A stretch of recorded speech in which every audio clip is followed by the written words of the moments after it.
Hello बच्चों, स्वागत है आप सभी का हमारे इस एडोरल क्लासेस के यूट्यूब चैनल पे। जैसा कि आज की क्लास में हम लोग एक बहुत ही खास और ज़बरदस्त टॉपिक कवर कर रहे हैं, ठीक है, जिसको करना कहीं ना कहीं आपके लिए काफ़ी ज़्यादा कंपलसरी भी है और आपको करके भी जाना चाहिए, क्योंकि ऐसे टॉपिक आपके एग्जाम में सीधा आपको 5 नंबर दे सकता है, ठीक है ना। अब देखिए, थ्योरम थ्योरम का नाम आपने सुना होगा।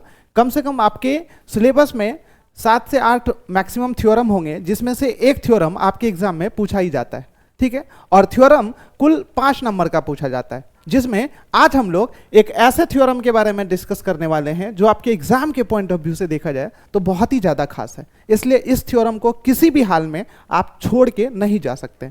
आप कंप्लीट करके जाएंगे तो 5 नंबर 100 में से 90% चांस है कि आपके 5 नंबर यहां से आपको मिल सकता है। तो चलिए बिना लेट किए आज इस थ्योरम को हम लोग बहुत अच्छे तरीके से समझने का कोशिश करेंगे।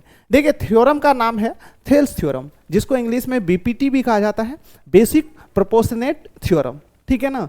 उसके बाद इस थ्योरम में आखिर कहता क्या है? देखिए, थ्योरम में कहता है कि किसी भी त्रिभुज के किसी एक भुजा के समांतर खींची गई जो रेखाएं होती है वो बाकी के दोनों भुजाओं को समान अनुपात में विभाजित करती है, ठीक है। किसी भी त्रिभुज में किसी एक भुजा के समांतर खींची गई रेखा बाकी के दोनों भुजाओं को क्या करती है? समान अनुपात में विभाजित करती है। तो आज इसी थ्योरम को हम लोग इस वीडियो के अंदर प्रूफ करने के लिए सीखेंगे कि आखिर किस तरीके से प्रूफ किया जाता है। चलिए देखिए, सबसे पहले अपने पास एक यहाँ पे त्रिभुज है। अब इसका हम लोग क्या करते हैं? नामकरण कर लेते हैं। मान लेते हैं इस त्रिभुज का नाम जो है अपने पास मैं यहाँ पे लिख देता हूँ, जैसे ABC। इस त्रिभुज का नाम क्या है? ABC है। अब मान लेते हैं कि L जो है वो BC के समांतर एक रेखा हमने खींचा है जो AB को P पॉइंट पर और AC को Q पॉइंट पर प्रतिच्छेद करती है। AB को P पॉइंट पर और AC को Q पॉइंट पर प्रतिच्छेद करती है। देखिए, थ्योरम प्रूफ करने के लिए इसके प्रेजेंटेशंस जो है ना वो एक निश्चित प्रेजेंटेशंस होते हैं। मतलब आपको थ्योरम को कभी भी यदि प्रूफ करना है तो आपको उसी हिसाब से प्रूफ करना है, जैसा अभी मैं इस वीडियो के अंदर बताऊंगा। उसमें से आपको 1 नंबर भी आपके कहीं से कटने के चांसेस नहीं होते। आपको पूरे में से पूरे 110% मिलेगा। तो चलिए, अपने पास सबसे पहले मैंने क्या कर लिया, यहाँ पे फिगर आउट कर लिया। एक त्रिभुज है जिसमें मैंने क्या कर लिया, BC के समांतर एक रेखा खींच लिया। अब देखिए, इसमें मुझे प्रूफ क्या करना है? बाकी के दो भुजा, क्योंकि एक भुजा के समांतर जो हमने रेखा L खींचा है जो AB को P बिंदु पर और AC को Q बिंदु पर प्रतिच्छेद करती है, तो ये दोनों अनुपात क्या होना चाहिए? बराबर होना चाहिए। हमें ये प्रूफ करना है। देखिए, थ्योरम प्रूफ करने के लिए सबसे पहले आपको क्या लिखना है पता है? सबसे पहले हम लोग लिखेंगे क्या? दिया हुआ है। किसी भी थ्योरम को प्रूफ करने के लिए अच्छे से इसको प्रेजेंटेशन आप अच्छे से देख लीजिए। यही प्रेजेंटेशन आपको क्या करना है? एग्जाम के अंदर भी दिखना है। दिया हुआ है, अपने पास क्या दिया हुआ है? हम आराम से कह सकते हैं कि माना कि त्रिभुज ABC है, ठीक है ना, जिसमें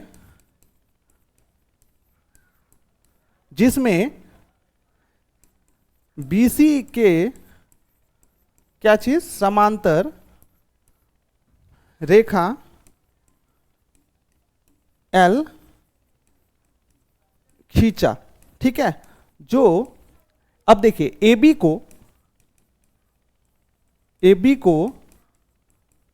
P बिंदु पर और उसके अलावा यदि AC की बात करें तथा AC को क्या करती है? AC को Q बिंदु पर प्रतिच्छेद करती है, ठीक है ना। ABC त्रिभुज में देखिए क्या किया है, BC के समांतर हमने L रेखा खींचा है जो AB को P बिंदु पर और AC को Q बिंदु पर प्रतिच्छेद करती है। ये अपने पास दिया हुआ है। अब इसमें क्या दिया हुआ है बताइए? इसलिए जो है L समांतर तो BC, ये तो अपने पास ऑलरेडी पता है हमें कि ये जो है इसके समांतर रेखा है। तो इसलिए इसमें हम लोग क्या लिख सकते हैं? L लिखिए या PQ लिखिए। तो PQ समांतर क्या हो जाएगा? BC। ये हम आराम से यहां तक लिख सकते हैं, इसमें तो कोई दिक्कत नहीं है। अब देखिए, सबसे पहले हमने क्या कर लिया? दिया हुआ को लिख लिया। अब हमें क्या लिखना है? अब हमें लिखना है इस त्रिभुज में हमें प्रूफ क्या करना है। तो भाई साबित क्या करना है? तो यहां पे लिखिए साबित। दूसरा पॉइंट आपको क्या लिखना है? साबित करना है।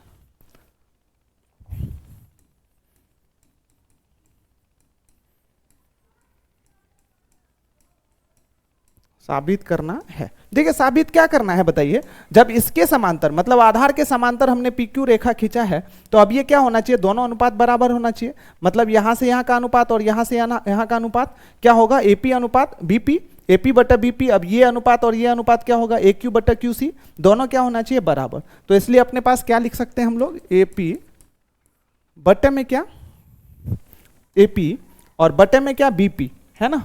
AP बटे में क्या, BP बराबर में क्या, AQ बटे में क्या, QC। हमें ये प्रूफ करना है इस प्रमेय के अंदर। अब उसके बाद हम लोग लिखेंगे यहाँ पे क्या, तीसरा चीज लिखेंगे बच्चों, बनावट, है ना। बनावट लिखेंगे और उसके बाद फिर हम लोग क्या करना शुरू कर देंगे, आराम से सिद्ध करना शुरू कर देंगे। तो बनावट के लिए हम लोग कुछ यहाँ पे जगह खाली छोड़ देते हैं, जैसे जैसे हमें जरूरत पड़ते चले जाएगी वैसे वैसे हम क्या करते चले जाएंगे, इसके अंदर बनावट करना अपना शुरू कर देंगे। तो चलिए अब हम लोग क्या करेंगे, सिद्ध। तो यहाँ पे देखिए सिद्ध करने के लिए हम लोग क्या लिखेंगे, सिद्ध। अब हम लोग सिद्ध करना शुरू कर रहे हैं तो इसलिए हम लोग यहाँ पे क्या लिखेंगे, सिद्ध।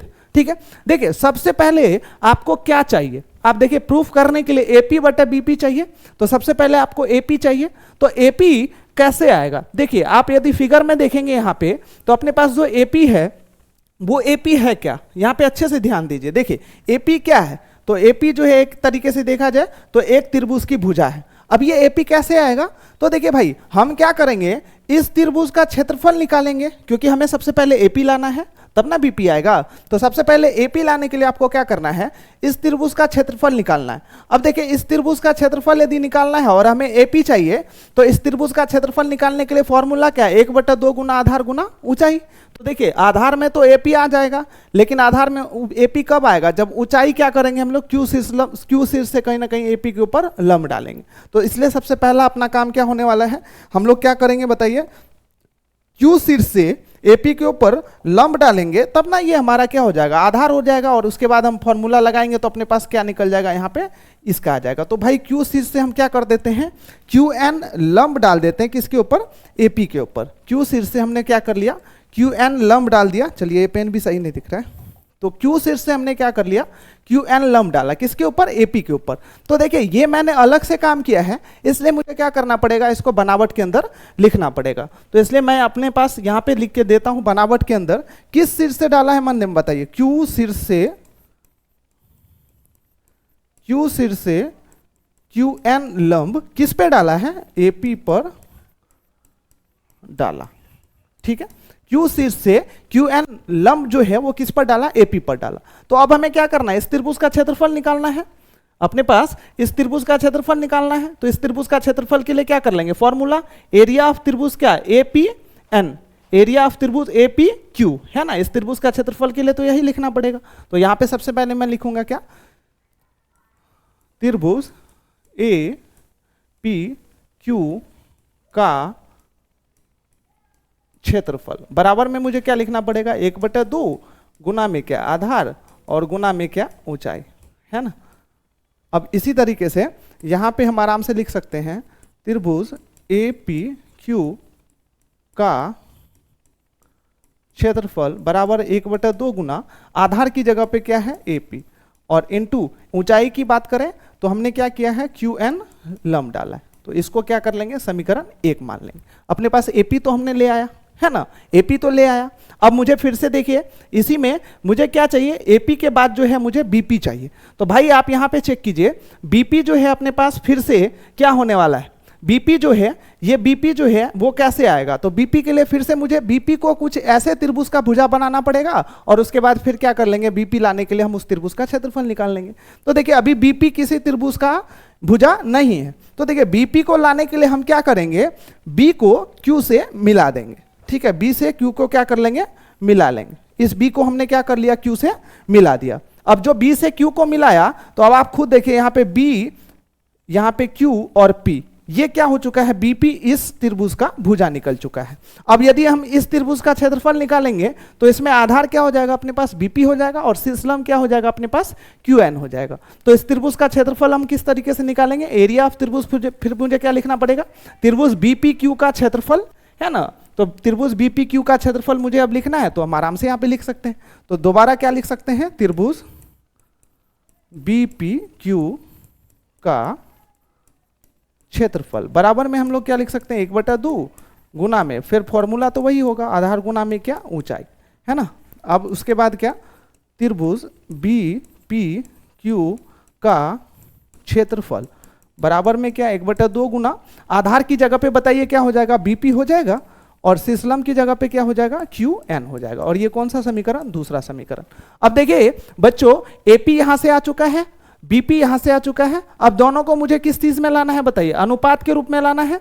यहां पे चेक कीजिए, दोनों को मुझे किस रूप में लाना है, एपी बटा बीपी लाना है। तो एपी बटा बीपी लाने के लिए मुझे बताइए दोनों समीकरण को क्या करना पड़ेगा, जोड़ना पड़ेगा, घटाना पड़ेगा, गुना करना पड़ेगा कि भाग करना पड़ेगा। तो भाई भाग करना पड़ेगा, क्यों, क्योंकि मुझे दोनों किस चीज में लाना है, अनुपात में लाना है।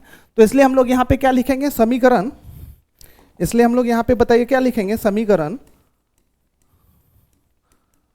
1 तथा समीकरण 2 को भाग देने पर। तो देखिए समीकरण 1 कितना है, इसमें क्या लिख सकते हैं, त्रिभुज ए पी क्यू का क्षेत्रफल बटे में क्या, त्रिभुज बी पी क्यू का क्षेत्रफल। अब देखिए ऊपर में क्या, 1/2 गुना में क्या, एपी गुना में क्या, क्यू एन, फिर से क्या बटे में 1/2 गुना में क्या, बीपी गुना में क्या, क्यू एन। तो देखिए ये और ये दोनों कैंसिल, ये और ये दोनों कैंसिल। तो अब हम इसको क्या लिख सकते हैं, या त्रिभुज ए पी क्यू का क्षेत्रफल बटे में क्या, त्रिभुज बी पी क्यू का क्षेत्रफल बराबर में क्या हो जाएगा, एपी बटे में क्या, बीपी। यही हो चुका है। और इसको हम लोग क्या कर लेते हैं, तीसरा समीकरण मान लेते हैं।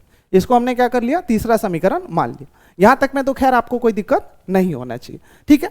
मतलब एपी बटा बीपी हमने निकाल लिया। अब इसी सेम तरीके से देखिए, इसके बाद मुझे क्या है, इस वाले पोर्शन को तो हमने निकाल लिया है। अब सेम तरीके से मुझे क्या करना है, ए क्यू बटा क्यू सी निकालना है। तो सबसे पहले आपको ध्यान देना पड़ेगा कि भाई ए क्यू कहां पर है, यहां पर है। अब ए क्यू लाने के लिए आपको क्या करना पड़ेगा बताइए, ए पी क्यू त्रिभुज का क्षेत्रफल निकालना पड़ेगा, जिसमें ए क्यू आधार में यदि लाना है तो उसके लिए शीर्षलम आपको क्या करना पड़ेगा, पी शीर्ष से डालना पड़ेगा। तो भाई ए क्यू को आधार बनाने के लिए शीर्षलम हम लोग कहां से डालेंगे बताइए, पी शीर्ष से डालेंगे।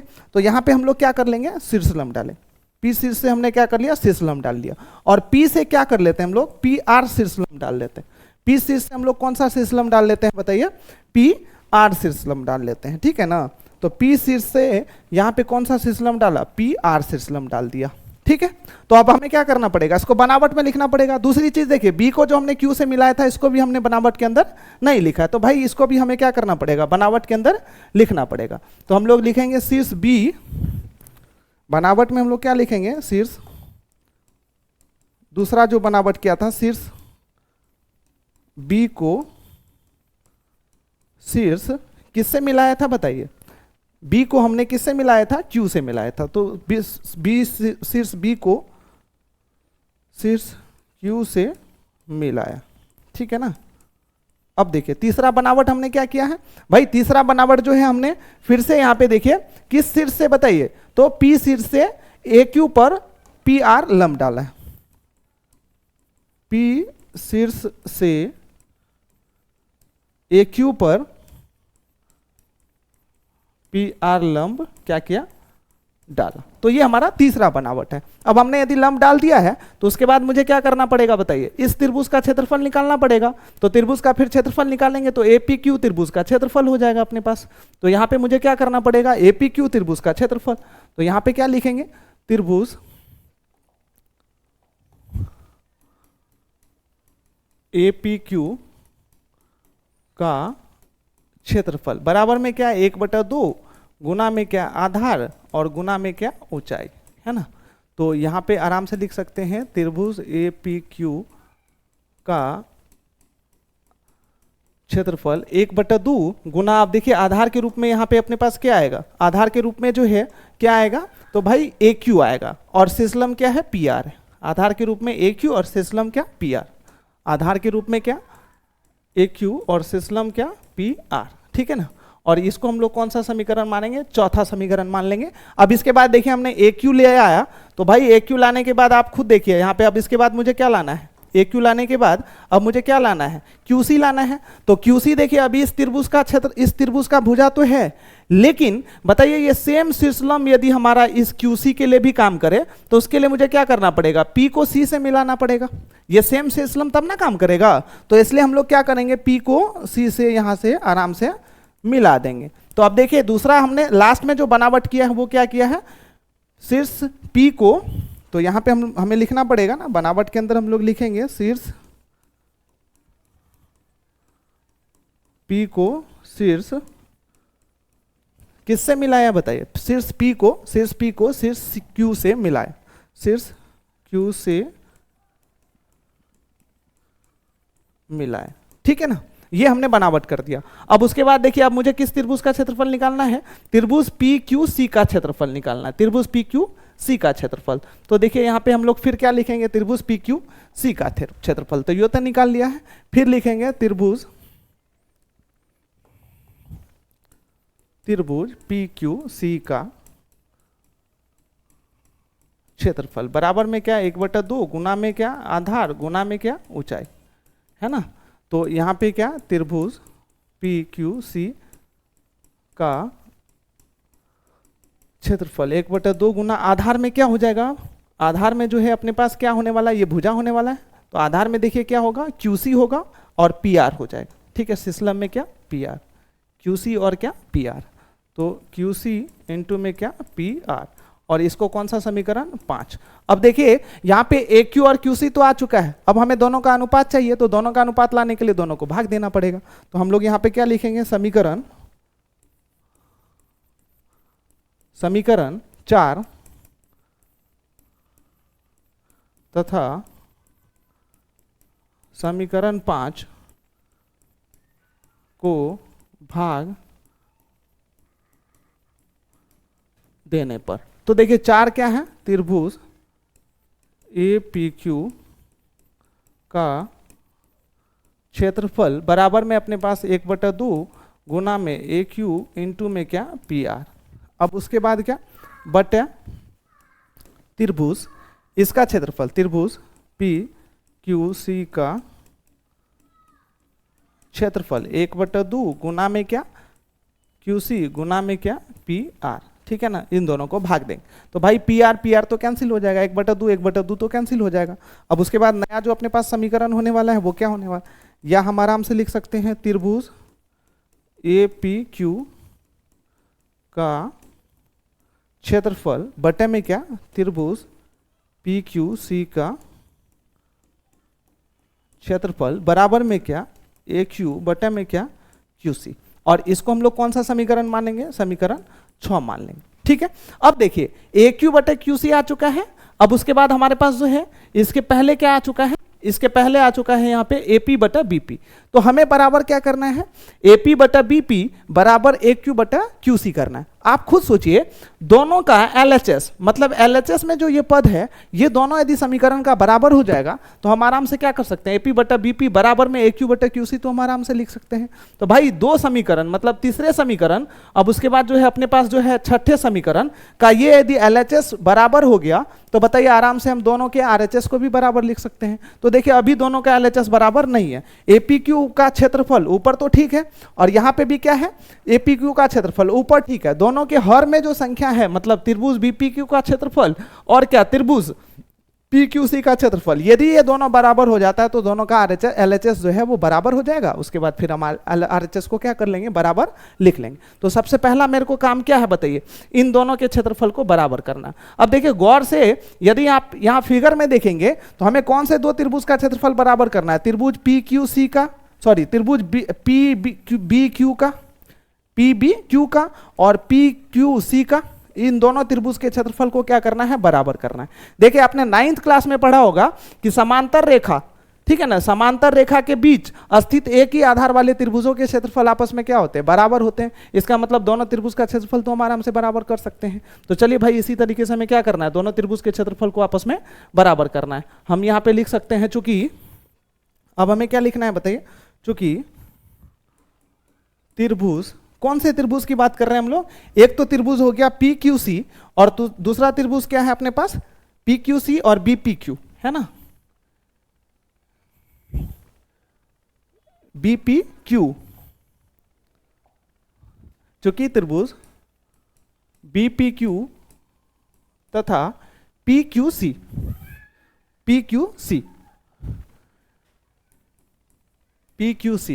एक ही आधार समांतर रेखा के बीच भी आप यहां पे मेंशन कर दीजिए, है ना,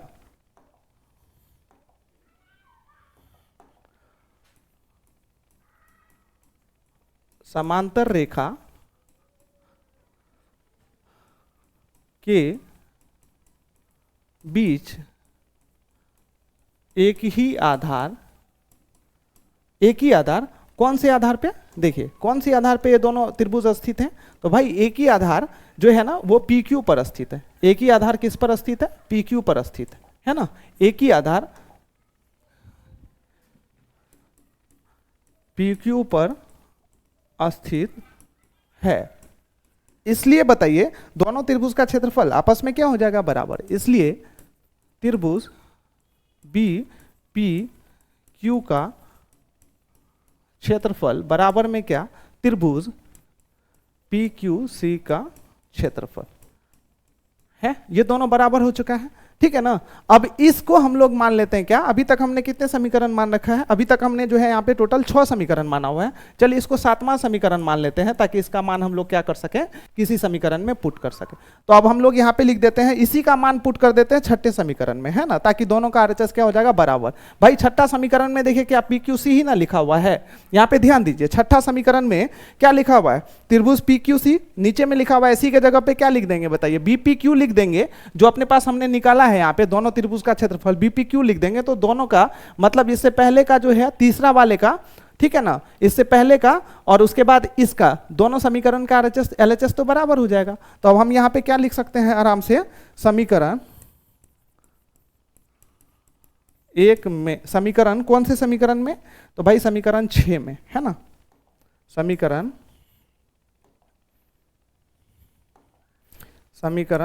6 में समीकरण 7 का मान रखने पर। तो देखिए समीकरण 6 कितना है भाई, समीकरण 6 सबसे पहले लिख लेते हैं, एरिया त्रिभुज APQ का क्षेत्रफल, ठीक है ना, त्रिभुज क्या APQ का क्षेत्रफल, त्रिभुज APQ का क्षेत्रफल बटे में क्या है, अब बटे में है त्रिभुज PQC का क्षेत्रफल, त्रिभुज PQC का क्षेत्रफल, और बराबर में क्या है AQ बटा QC, है ना, तो AQ बटा क्या QC। अब यहां पे हमें यदि मान रखना है तो त्रिभुज APQ तो एज इट इज हो जाएगा, APQ का क्षेत्रफल सेम टू सेम लिखना पड़ेगा। PQC के जगह पे हम लोग क्या कर सकते हैं, PQC के जगह पे क्या कर सकते हैं, BPQ लिख सकते हैं, त्रिभुज BPQ का क्षेत्रफल बराबर में क्या AQ बटा में क्या QC। और देखिए इसको हमने कौन सा समीकरण मान लिया, 8 समीकरण। अब देखेंगे आप 8 समीकरण, और इससे पहले देखिए अपने पास जो ये वाला समीकरण है 8वां समीकरण, और उसके बाद क्या देखिए यहाँ पे तीसरा समीकरण, तो दोनों का RHS जो है ना बराबर है। 8वां समीकरण और तीसरा समीकरण का क्या है, RHS बराबर है, तो भाई इसलिए क्या हो जाएगा, LHS बराबर हो जाएगा, सॉरी LHS तो बराबर है, तो इसलिए RHS क्या हो जाएगा, बराबर। तो हम यहाँ पे क्या लिख सकते हैं, आराम से लिख सकते हैं समीकरण, किस समीकरण से, तो समीकरण 3 तथा समीकरण 8 से क्या लिख सकते हैं, AP बट्टे में क्या, AP बटा BP, AP बटे में क्या BP बराबर में क्या AQ बटे में क्या QC। और देखा जाए तो हमारे पास जो है थ्योरम में क्या प्रूफ करने के लिए था, यही प्रूफ करने के लिए, तो हेंस हम लोग क्या कर सकते हैं, यहाँ पे क्या लिख सकते हैं, प्रूफ। भाई ये था अपने पास थेल्स थ्योरम, जिसको हमने आज के वीडियो में देखा है कि किस तरीके से आखिर प्रूफ किया जाता है। इस वीडियो को आप आराम से और बहुत अच्छे तरीके से देखिएगा, कुछ भी नहीं है, बस लॉजिकली हमने सारा काम किया है, तो आपको ज़्यादा समझने में और करने में कोई परेशानी नहीं हो। चलिए मिलते हैं नेक्स्ट वीडियो में, तब तक के लिए आप सभी का बहुत बहुत धन्यवाद, थैंक यू।